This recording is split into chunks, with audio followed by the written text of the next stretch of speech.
한국직업방송과 연합뉴스TV가 함께 만드는 취업 전문 뉴스 투데이 고용플러스입니다. 네, 첫 번째 소식입니다. 경기 악화에 산업계 구조조정이 최대 이슈로 떠오른 가운데 저금리와 정부 지원의 의지에 연명하는 일명 좀비 기업 퇴출 작업이 강도 높게 이뤄질 것으로 예상되고 있습니다. 구조조정 대상 기업이 늘어날 것이란 전망도 나옵니다. 남현호 기자가 보도합니다. 올해는 구조조정 수술대에 오를 기업이 작년보다 증가할 것으로 보입니다. 경기가 지난해보다 나아지지 않은 데다 정부가 어느 때보다 구조조정에 강한 의지를 보이면서 기업 재무진단 작업을 더욱 엄격히 진행하기로 했기 때문입니다. 현재 부실기업 선정은 대기업 그룹을 상대로 한 주채무계열 관리제도와 개별 기업을 상대로 한 신용위험 평가를 통해 이루어집니다. 지난해 금융감독원의 신용평가에서 C, D등급을 받아 워크아웃 또는 법정관리 대상으로 분류된 대기업과 중소기업은 각각 54곳과 175곳. 대기업은 2010년 이후 최대 규모였으며 중소기업 역시 금융위기 직후인 2009년 이후 최대치를 기록했습니다. 주채무계열 관리제도를 통해선 2014년 14개, 지난해에는 11개 계열이 채권단과 약정을 맺었습니다. 약정을 맺은 그룹은 채무 상환이 유예되는 본격적인 구조조정에 돌입하는 것은 아니지만 강도 높은 자구계획 방안을 마련해야 합니다. 금융당국은 이달 중 약정 체결 대상 기업을 선별해 주채권은행과 약정을 체결하게 할 예정입니다. 다만 현대상선이나 한진해운 등 이미 구조조정 절차에 돌입한 기업들은 약정 대상에서 빠질 가능성도 있는 것으로 알려졌습니다. 또 당국은 7월까지 대기업 신용평가를, 10월까지 중소기업 평가를 해 좀비 기업을 솎아낼 방침입니다. 연합뉴스TV 남현호입니다. 지난주 정치와 경제를 넘나들며 불거진 논란 가운데 양적 완화만큼 두드러진 것은 없었습니다. 이 양적 완화가 무엇이길래 기업 구조조정이 화두인 이때 논란이 되고 있는지, 또 구조조정과 어떻게 연관돼 있는지 김종수 기자가 짚어드립니다. 글로벌 금융위기 뒤 경기 부양이 절실했던 선진국들에는 마땅한 수단이 없었습니다. 이미 0부근까지 내린 금리를 더 내릴 수 없었던 겁니다. 그래서 나온 것이 양적 완화. 국공채, 손실 위험 있는 회사채까지 중앙은행이 민간 자산을 사들여 돈을 풀어 경제 전반을 부양하는 겁니다. 총선 때부터 양적 완화 논란이 일었지만 이런 형태의 정책은 한국에서는 어렵습니다. 돈을 대거 풀 경우 원화 가치 급락으로 급격한 외국 자본 탈출을 불러올 수 있는 데다 1.5%인 기준금리를 더 내리는 게 먼저기 때문입니다. 정부가 꺼내든 한국판 양적 완화는 한국은행이 구조조정을 맡은 산업은행의 채권을 사들이거나 부실을 떠안게 된 산은의 출자에 재원을 마련해 주자는 것. 둘 다 한은의 발권력 동원이 전제입니다. 선진국들이 시행했던 양적 완화와는 분명히 다른 것 같습니다. 한국판이라는 전제가 달리기는 했지만 기업들의 구조조정 과정 속에서 필요한 일종의 그 정책 지원이라고 해석하면 될 것 같고요. 문제는 어느 쪽도 실행이 쉽지 않다는 것. 한은이 산은에 출자하려면 한은법을 고쳐야 하고 채권 인수는 법상 정부 보증이 있어야 하는데 다수당인 야당의 반대 속에 국회 통과나 동의는 어렵기 때문입니다. 한은도 양적 완화에 소극적인데 정작 이 카드를 꺼내든 정부도 추가 경정 예산으로 출자 재원을 자체 마련할 생각이 없는 상태. 정부와 한은의 공 떠넘기기 속에 막 시동을 건 구조 조정이 제대로 진행될 수 있을지 걱정이 커지고 있습니다. 연합뉴스TV 김종수입니다. 대우조선해양과 현대중공업, 삼성중공업 등 조선 빅3가 올해 4월에 단 한 척의 배도 수주하지 못한 것으로 전해졌습니다. 이들 3사가 동시에 월간으로 수주를 전혀 하지 못한 경우는 창사 이래 처음입니다. 올해 들어 4개월이 되도록 조선 빅3가 수주한 선박도 5척으로 평년의 20분의 1 수준에 불과해 이대로 가면 내년부터는 선박을 건조하는 도크의 절반이 비게 됩니다. 조선업계 관계자는 수만 명이 근무하는 조선소가 4개월째 수주를 못했다는 것은 위험 정도를 넘어 벼랑 끝에 몰렸다고 볼 수 있다고 우려했습니다. 조선과 해운 등 대기업의 잇따른 부실로 인해 지난해 국내 은행의 부실 채권 규모가 30조 원에 육박하면서 2000년 이후 최대 규모를 나타냈습니다. 금융감독원 금융통계정보시스템에 따르면 지난해 말 국내 은행권의 부실 채권 규모는 29조 9,700억 원으로 전년보다 부실 채권이 5조 7,600억 원가량 증가했습니다. 지난해 부실 채권 규모는 글로벌 금융위기가 닥쳤던 2008년과 2009년의 약 2배에 달했으며 대기업에 대한 대출이 급격히 부실해진 영향이 큰 것으로 분석됩니다. 서울의 전월세 전환율이 보증금이 작거나 다가구, 오피스텔 등 주택 규모가 작을수록 높은 값을 보여 서민에게 부담이 가중되고 있는 것으로 나타났습니다. 서울시에 따르면 올해 1분기 반전세 주택의 전월세 전환율은 6.2%였고 이 중 보증금 1억 원 이하인 단독 다가구 주택은 7.4%에 달했습니다. 다세대 연립 6.9%, 아파트 6.3%에 비해 훨씬 높았습니다. 전월세 전환율은 전세를 반전세로 전환할 때 적용하는 비율로 이 비율이 낮으면 상대적으로 전세에 비해 월세 부담이 높다는 의미고 낮으면 그 반대를 뜻합니다. 기업들의 체감 경기나 소비 심리, 산업 생산까지 그동안 부진했던 각종 경제 지표가 모처럼 상승세를 탔습니다. 참 반가운 소식인데 본격적인 경기 회복으로 이어질 수 있을지 주목됩니다. 성승환 기자입니다. 출시 한 달 만에 1,000만 대가 팔려나가며 삼성전자 실적 개선의 1등 공신이 된 갤럭시 S7.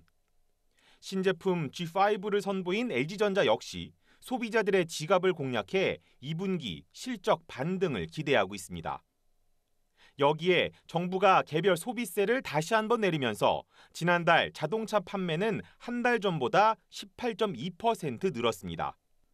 스마트폰과 자동차 판매 호조에 대규모 유커 유입까지 이어지며 전체 소매 판매 역시 4.2%, 7년여 만에 최고 증가율을 기록했습니다. 자동차 쪽이 워낙 좋았고요. 그리고 이제 해외 관광객 수가 많이 늘어나다 보니까 백화점이나 면세점의 판매가 좀 증가해서 5달이나 내리막길을 걷던 기업들의 체감 경기 지수도 지난달부터 2달 연속 상승세를 이어갔고 소비 심리 지수 역시 넉 달 만에 상승세로 전환한 뒤 2달째 호전 흐름을 탔습니다. 기업과 가게 모두 현재 경기가 예전보다는 한결 나아졌다고 본다는 뜻. 하지만 경기 회복세라고 단정하기에는 아직 이르다는 신중론도 있습니다.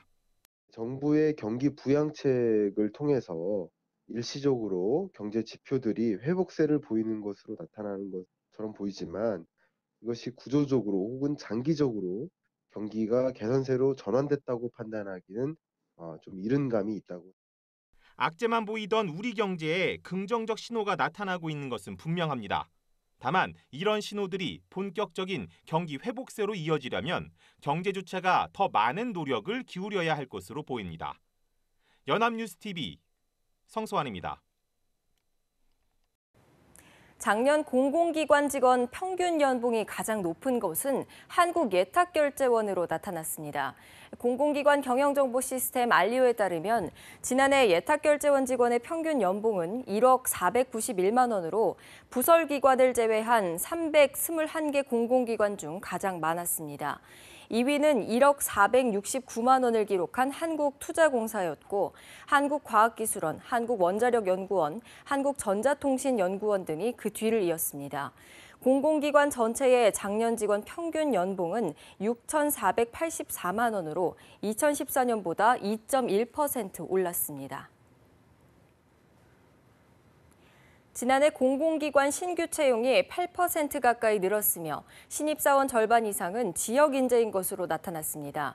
기획재정부가 공공기관 경영정보 공개 시스템인 알리오 시스템에 따르면 지난해 공공기관 신규 채용은 18,993명으로 재작년보다 7.9% 늘었으며 이 가운데 절반이 넘는 1,129명이 지역 출신이었습니다. 또 비정규직 상당수가 무기계약직 등으로 전환되면서 비정규직은 3만 1,000명으로 4.3% 감소했습니다. 정부가 서울 시내 면세점 4곳을 추가로 허용하기로 했습니다. 대기업 독점 방지 차원에서 사업체는 대기업 3곳과 중소, 중견기업 1곳으로 배정했습니다. 서울 외에 해양관광과 동계올림픽 지원을 위해 부산과 강원에도 면세점을 각각 1개씩 더 늘릴 방침입니다. 관세청은 한류 확산 등에 따른 외국인 관광객 특수에 대비하기 위해 면세점을 늘리기로 했다면서 약 1조 원의 신규 투자와 5천여 명의 직접 고용 효과 등이 창출될 것으로 기대한다고 밝혔습니다. 다른 부서 회식에 참석했다가 귀가하던 중 사고로 숨져도 업무상 재해에 해당한다는 법원 판단이 나왔습니다. 업무상 긴밀한 협조를 해야 하기 때문에 이 회식 참석 또한 업무의 연장선상에 있다고 본 겁니다. 정호윤 기자입니다. A씨는 송년회에 참석해달라는 이웃 부서의 요청을 받고 저녁 자리에 갔습니다. 아내가 임신 중이어서 잠깐만 들를 작정이었지만 술잔이 오가며 평소 주량보다 훨씬 많은 술을 마셨습니다. 비틀거리며 집으로 가던 A씨는 하수구 맨홀로 추락해 숨을 거뒀습니다. 유족들은 A씨의 죽음이 업무상 재해라고 주장했지만 상관없는 회식에 자발적으로 참석했다며 인정되지 않자 소송을 냈습니다. 재판부는 우선 A씨의 부서와 회식을 연 부서는 긴밀한 협조 관계였고 부서 회식에 초대하는 것도 관례적인 일이라고 전제했습니다. A씨의 과음을 적극적으로 말리지 않고 방치한 점을 볼 때 A씨 개인의 책임으로만 볼 수는 없다며 업무상 재해를 인정했습니다. 이처럼 회식 자리 후 사고를 당해 소송으로까지 이어지는 경우는 종종 발생합니다. 법원은 직원 대부분이 과음을 하지 않았음에도 혼자서 주량을 초과해 마신 뒤 사고를 당하면 본인의 책임을 묻는 경우가 많지만 회식을 마치고 집으로 돌아가던 중 사고를 당할 경우엔 대체로 업무상 재해를 인정하고 있습니다. 연합뉴스TV 정호윤입니다. 경찰청은 5월부터 3개월간 건설 현장에서 벌어지는 각종 불법 행위와 비정상적 관행을 특별 단속한다고 밝혔습니다. 중점 단속 대상은 공사계약화 입찰, 하도급 과정에서의 금품 수수와 부실 시공 등 안전사고 유발 행위, 사이비 기자의 갈취 행위 등 5가지입니다. 경찰청은 이를 위해 전국 경찰관서에 1,300여 명 규모의 부정부패 수사 전담팀을 꾸리고 건설 현장 불법행위 신고센터도 설치할 계획입니다. 금융감독원이 도를 넘어선 악성 민원인에게 고소 고발 등 법적 조치를 동원해 강력 대처할 방침이라고 밝혔습니다. 강력 조치 대상은 주로 금융사 콜센터 등을 대상으로 성희롱이나 욕설, 폭언, 업무 방해를 일삼는 민원인입니다. 금감원은 외부 전문가가 참여하는 특별 민원심의위원회를 운영해 악성 민원과 관련된 주요 정책 수립과 합리적 해결책 모색에 나설 방침입니다. 청소년이 같은 성의 부모와 관계가 좋으면 게임 과몰입의 위험성이 작아진다는 연구 결과가 나왔습니다. 연세대 사회학과 염유식 교수팀은 전국의 남녀 중고교생 5,220명의 설문 자료를 통계 분석해 이런 결과를 얻었다고 밝혔습니다.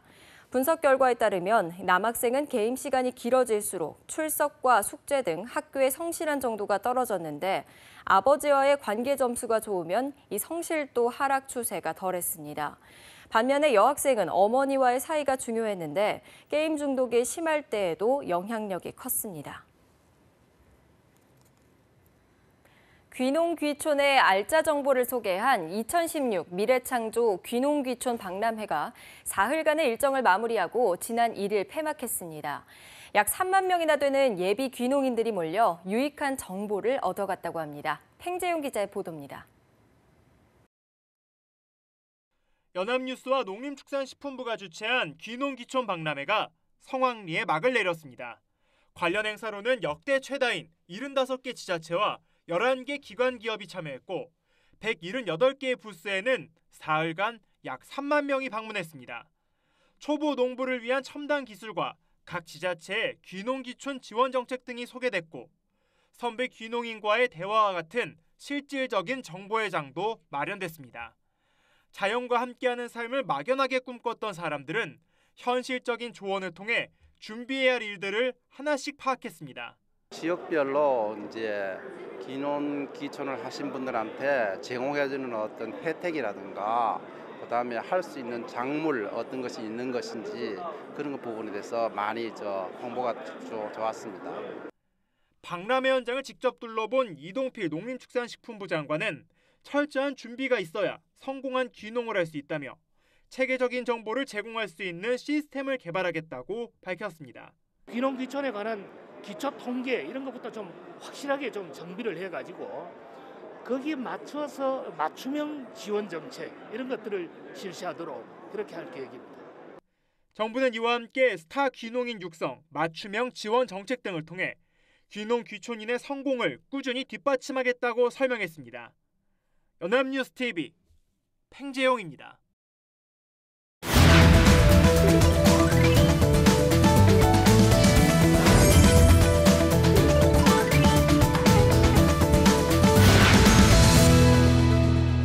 취업준비생과 직장인들의 생각을 설문조사를 통해 알아봅니다. 투데이 데이터 뉴스 강설희 아나운서와 함께합니다. 안녕하세요. 네, 안녕하세요. 투데이 데이터 뉴스 시간입니다. 첫 번째 설문조사는 구직자들이 입사하고 싶은 기업을 선택하는 기준을 알아봤습니다. 기업의 규모나 비전, 나의 발전 가능성도 중요하지만 구직자들이 가장 중요하게 생각하는 건 바로 기업 문화였습니다. 구직자 가운데 40% 이상이 가족 같은 문화를 가진 기업을 선호하는 것으로 나타났습니다. 네, 가족 같은 문화 듣기만 해도 훈훈한데요. 동료는 물론이고 직장 선후배 사이에서도 서로를 챙겨주고 또 도와주는 그런 문화겠죠. 저 역시도 직장 내에 그런 문화가 조성돼 있다면 참 좋겠다는 생각이 드는데요. 요즘 구직자들도 지원하는 기업이 어떤 문화를 갖고 있는지 또 입사를 결정하는 중요한 요인인가 봐요. 네, 그렇습니다. 잡서치와 알바천국이 청년 구직자 464명을 대상으로 설문조사했는데요. 입사할 회사를 고를 때 기업 문화가 차지하는 비중은 평균 45%였습니다. 구직자 3명 가운데 2명은 기업 문화에 다소 큰 비중을 두는 것으로 나타났는데요. 구직자들이 선호하는 기업 문화를 순위별로 살펴보면 앞서 얘기를 나눈 친근한 가족 문화가 1위를 차지했고요. 다음으로 경청형의 직원 우선 문화라고 응답을 했습니다. 임원진 같은 일부 구성원이 아니라 기업의 대다수인 직원의 의견을 잘 들어주고 또 직원을 우선시해주는 분위기를 가진 기업을 선호하는 걸 알 수가 있었습니다. 그 다음으로는 창의 도전적 문화와 표준 매뉴얼형 문화를 추구하는 기업을 원하는 구직자도 많았습니다. 네, 선호하는 기업 문화를 들으니까 다 좋은 것만 있는데요. 이런 문화들이 다 섞여 있는 그런 기업은 없겠죠? 네, 하지만 기업 문화를 알기 위해서는 구직자들이 입사 전에 이 기업이 어떤 분위기인지 파악을 해야 될 것 같은데요. 네, 맞습니다. 입사 전에 기업 문화를 어떻게 아는지에 대한 조사도 있었는데요. 응답자의 31.5%가 면접할 때 둘러본 회사 분위기와 면접관을 통해서라고 답했다고 합니다. 면접 당시의 인상이 기업 문화를 파악하는 데 큰 역할을 할 수 있었다는 걸 알 수가 있었는데요. 이어서 주변 지인의 이야기와 입소문을 통해서 기업 문화를 살핀다는 응답도 이어졌습니다. 아무래도 주변인의 말이나 내가 직접 들은 이야기만큼 신뢰가 가는 것도 없다는 판단 때문이겠죠. 채용 포털 사이트 내에 등록된 기업 소개나 취업 관련 온라인 카페 등을 통해서 기업 문화를 알아본다는 구직자들도 많았습니다. 네, 그렇군요. 그런데 사실 보통은 일단 취업을 하는 게 가장 큰 목표이기 때문에 기업 문화를 좀 등한시하는 경우도 있던데요. 이런 반면에 또 꽤 많은 구직자들이 채용이 된 후에 내가 이 회사에서 어떻게 지내면서 어떻게 일을 하고 또 발전도 할 수 있을까 고민도 하는 것 같습니다. 네, 그렇다면 반대로 입사를 꺼리게 되는 기업 문화에 대한 조사도 있었나요? 네, 그렇습니다. 입사를 주저하게 만드는 기업 문화는 다양했는데요. 먼저 야근과 회식이 반복되는 밤샘 문화를 가진 기업이 1위로 꼽혔습니다. 아무래도 이 직장의 고질적인 문제죠. 야근과 회식이 반복되는 게 아직 회사 생활을 하지도 않은 구직자들도 머뭇거리게 만드는 걸로 보였는데요. 밤샘 문화, 웬만하면 고쳐야 할 직장 문화가 아닌가 싶습니다.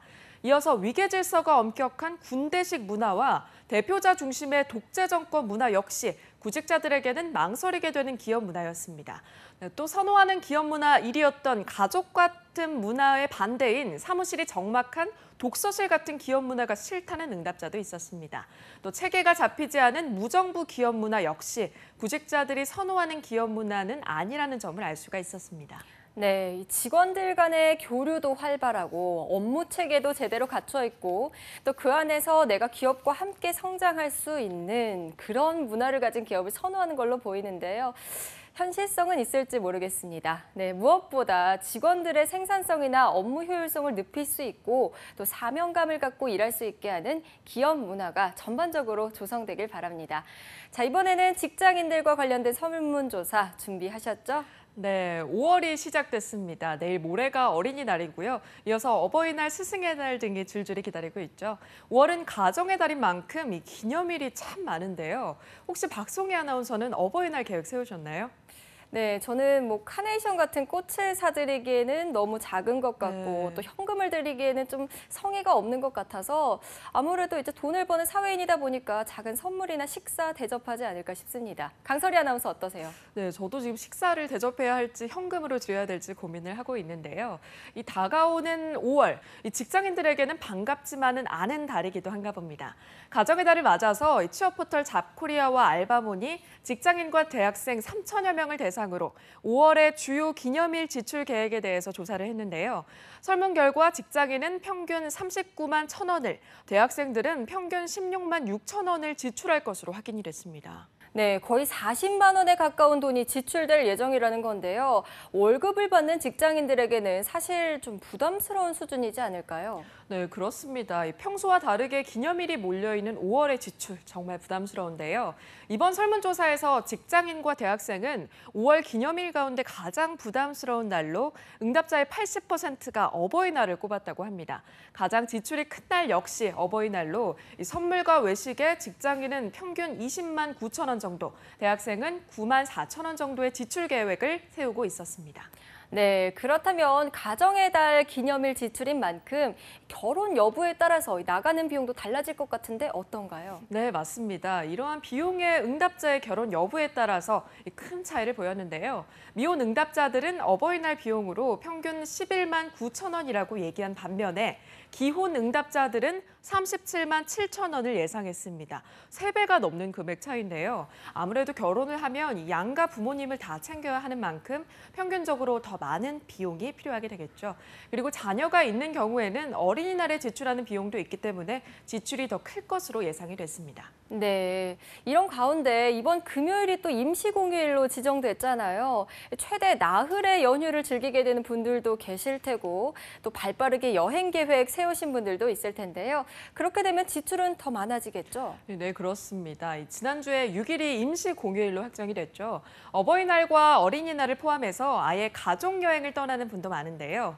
예상에 없던 여행 비용까지 더하게 되면 지출은 2배로 더 많아질 것으로 보입니다. 또한 5월은 결혼식이 많은 달이기도 합니다. 가정의 달 기념일에 각종 경조사비까지 직장인들은 우스갯소리로 5월은 등골이 휜다 이렇게 얘기도 하는데요. 그렇지만 무엇보다 함께 기념일을 맞이할 가족과 함께 할 수 있어서 이 지출이 아깝지 않다는 직장인도 많았습니다. 네, 맞습니다. 평소 부모님께 또 가족에게 고마운 마음 표현하기가 조금 쑥스럽잖아요. 이런 기념일을 맞아서 마음을 담은 정성 어린 선물 또는 함께 식사라도 하면서 즐거운 시간 보내는 건 어떨까 싶습니다. 네, 지금까지 투데이 데이터 뉴스 강설이 아나운서와 함께했습니다. 고맙습니다. 네, 고맙습니다.